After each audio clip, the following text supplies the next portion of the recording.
Assalamualaikum warahmatullahi wabarakatuh. Selamat pagi anak-anak. Apa kabar semuanya? Baik ya, alhamdulillah. Sebelum memulai pembelajaran pada hari ini, alangkah baiknya kita berdoa dan mengucap basmalah terlebih dahulu ya. Yuk bareng-bareng yuk. Bismillahirrahmanirrahim. Ada yang gak masuk hari ini? Alhamdulillah masuk semua ya, sehat semua.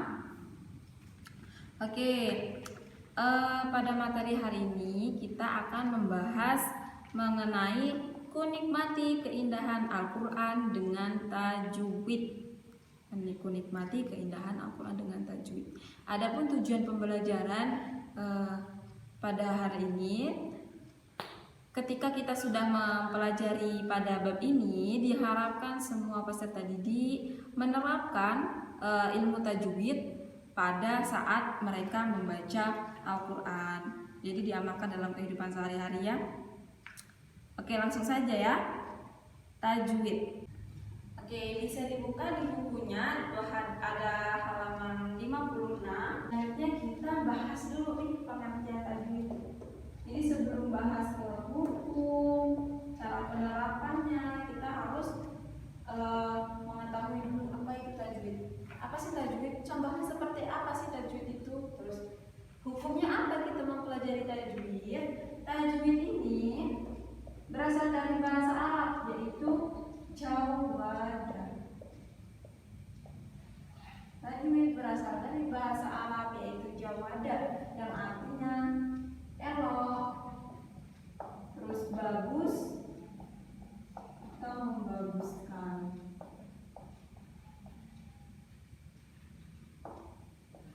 Tapi bagus atau membaguskan elok di sini bukan berarti tanpa aturan ya, nanti akan kita bahas.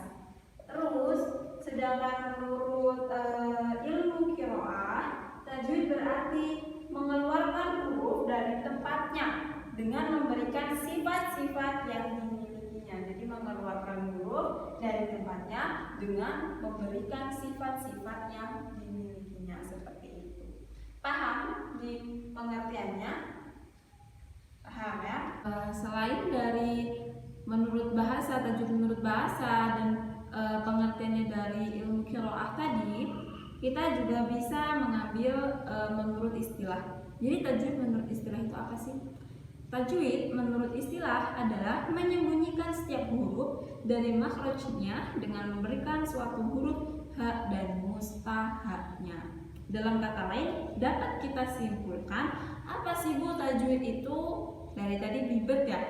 Jadi tajwid itu adalah ketetapan yang sudah ditetapkan pada zaman Nabi Muhammad SAW dengan berbagai hukum dan aturan yang bertujuan untuk memperelok atau memperindah suatu bacaan Al-Quran, seperti itu. Paham? Paham, alhamdulillah ya. Oke, selanjutnya kita bahas hukumnya.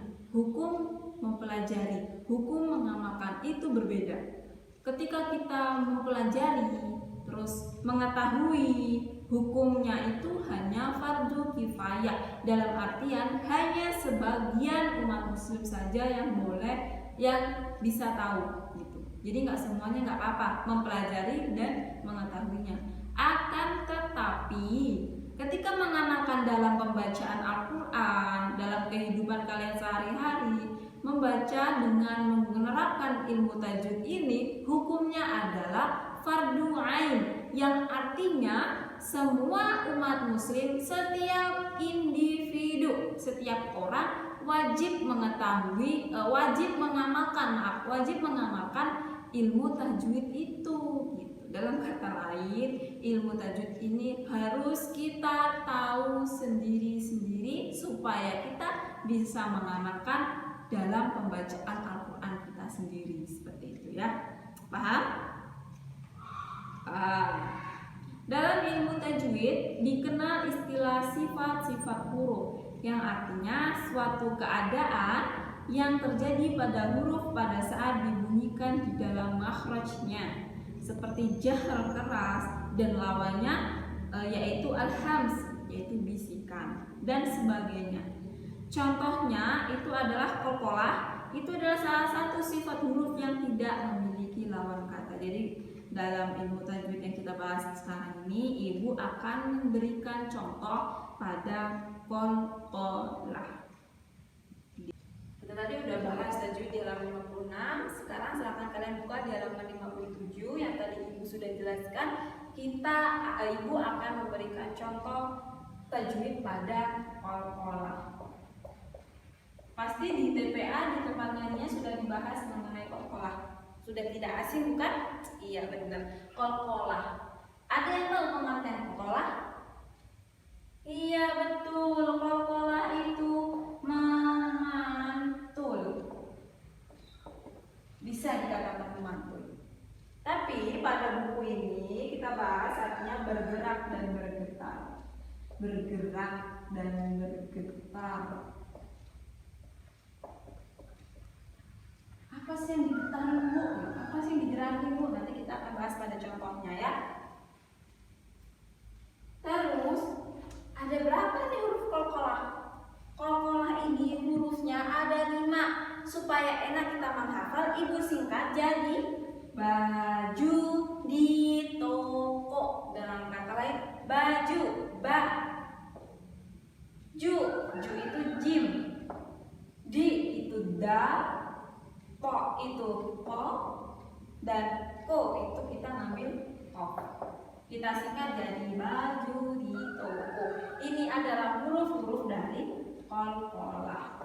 Tuh ya, ba, jim, dal, po, kof. Hurufnya qalqalah. Huruf-huruf inilah yang nanti akan kita pantulkan atau kita getarkan gitu. Terus sebelum kita masuk ke contoh, kita harus tahu nih tingkatan-tingkatan dalam qalqalah. Jadi qalqalah itu ada 3 tingkatan. Yang pertama itu adalah qalqalah yang paling berat. Bisa dibaca bukunya.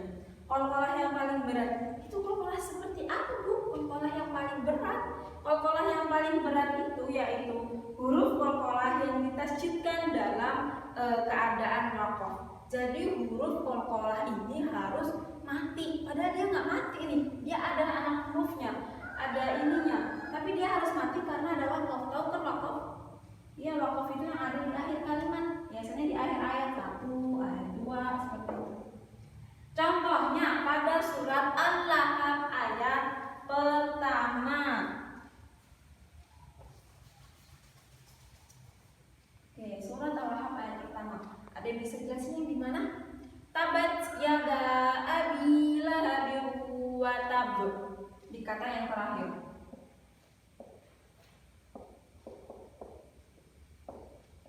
Wa tab di sini ada sukun. Menandakan akhir ayat.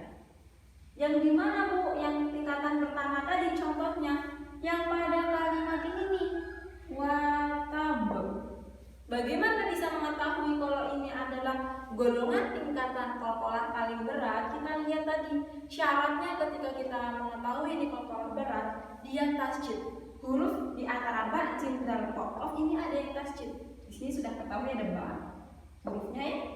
Terus ba ini bertasydid. Terus di sini ada waqaf.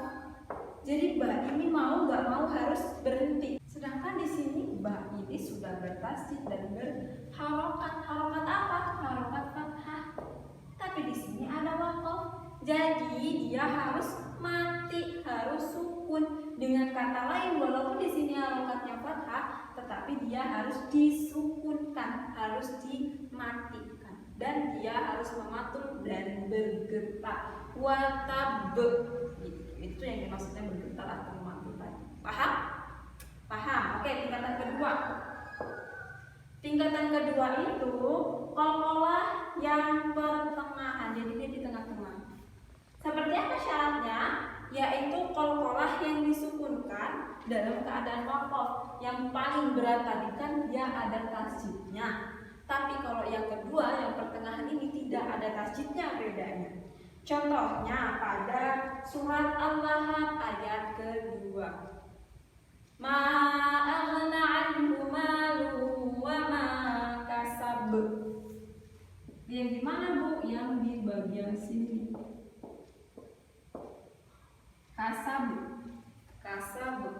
Di sini tadi ada tasydidnya, yang di bawah nggak ada tasydidnya. Dan kedua ini harus berhenti karena ada waqaf gitu. Jadi mau nggak mau walaupun dia berharokat, dia tetap disukunkan atau dimatikan. Dan cara membacanya juga sama, memantul dan diketakkan. Kasab gitu, dipantul gitu, ada itunya ya. Terus yang terakhir itu adalah qalqalah yang paling ringan. Qalqalah yang paling ringan itu adalah huruf qalqalah yang disukunkan dalam keadaan wasol. Tahu wasol? Iya benar. Ini contohnya ada di kata-kata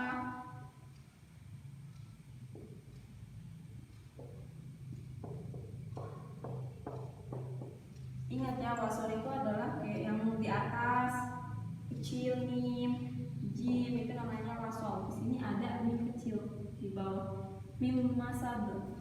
Jadi dia harus berhenti karena ada wasol ini. Ini dinamakan qalqalah ringan, tingkatan qalqalah yang paling ringan. Dia berhenti harus ada wasol, tidak harus ada waqaf, tetapi harus ada wasol. Misalnya di sini nggak ada waqaf, hilang waqafnya, tapi dia harus ada wasol, jim misalnya. Dia juga harus tetap berhenti, mim masad gitu. Paham? Paham. Selain 3 tingkatan tadi, qalqalah juga dibagi menjadi 2 gitu. Apa aja kok qalqalah ada 2? Udah ada tingkatan, ada jenis ya, ada pembagian ya.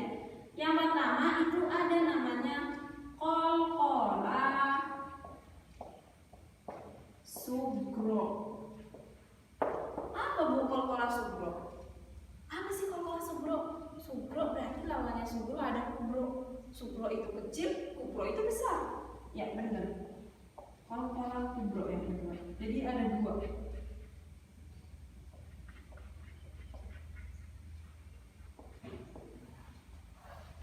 Qalqalah sugro dan qalqalah kubro. Apa bu yang membedakan antara qalqalah sugro dan qalqalah kubro? Kecuali qalqalah kecil dan qalqalah besar ya. Itu adalah qalqalah sugro itu adalah qalqalah yang berharokat sukun di tengah kalimat. Jadi qalqalahnya ini huruf qalqalah di antara ba, jim, dal, qaf ini sukun, dia mati, dia berharokat sukun, tetapi dia berada di tengah kalimat. Tadi yang kita sudah bahas ada rata-rata ada di akhir kalimat. Tapi kalau qalqalah sugro ini berada di tengah kalimat. Contohnya nih. Contohnya di sini ya. Contohnya kata